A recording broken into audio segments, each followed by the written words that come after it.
Welcome back to Trading Wars. Today I'm going to be doing a day trading recap. We're going to be looking at how I made a little over 300 bucks on ES, and we're also going to be talking about the bigger picture and as well as how to make money intraday and how to take targets. All right. So if you're ready, let's step into the war zone.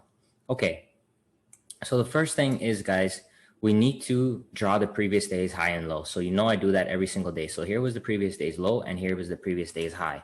And I pointed out a few major levels on Twitter because anytime we gap down, I'm looking for at least there's going to be one leg short. There's going to be one leg down where I can make money in the short direction. And sometimes that leg might end up being a major leg where you can make a lot. So let's look at how I broke it down today. So I wanted to start off with this.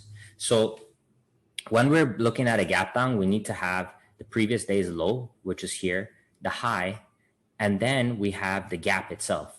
So if we just look at this gap where we opened here to the closing print of the previous day, we have this zone. So this zone is going to be an area of resistance along the way.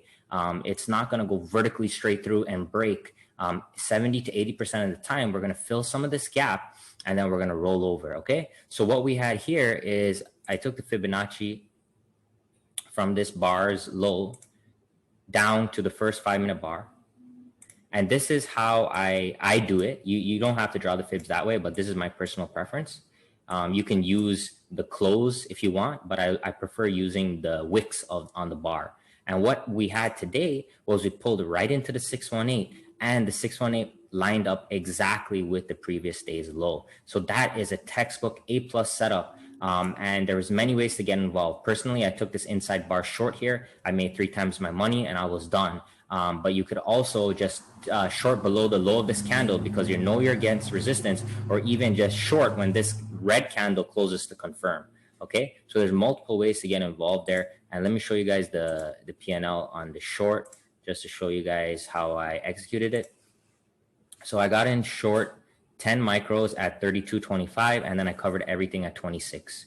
And my broker it split it up because when it was filling, it didn't fill everything in one transaction. So that was a little over $300. Risk was 100 bucks. So very, very happy with that. Great way to end the week. And then the next setup, let's talk about the other thing that I mentioned. So coming into the day, I mentioned that we are actually against 618 on the hourly. So every day I post these free pre-market plans. And what I said here was we're up against the 618 of this hourly chart pullback. And what we had today is, if now we look at ES here, you see we had a great bounce of about 30 points from the 618. So if you were playing for the 618, which was right here, you could have just either gotten long somewhere here, and then you would have to put your stop loss below somewhere down here, right? If you're going to swing it, you need a wider stop, right? Or you could have waited for this double bottom. And here at this double bottom, we had this beautiful hammer bar at the 618. So that was your entry right there. So overall, very good day. Easily make 3 to 4 times your money. If you're risking $1,000 for trade, that's easily $3,000 to $4,000. Okay, guys. So keep things simple. I was done trading by 10:25 today, and that's it. Rinse and repeat. This was the same setup from last week. I hope you guys are gaining value from these videos. And if you are, please comment, like, and subscribe and support me so I can keep making these videos. Okay. Thank you very much. Enjoy the rest of your day.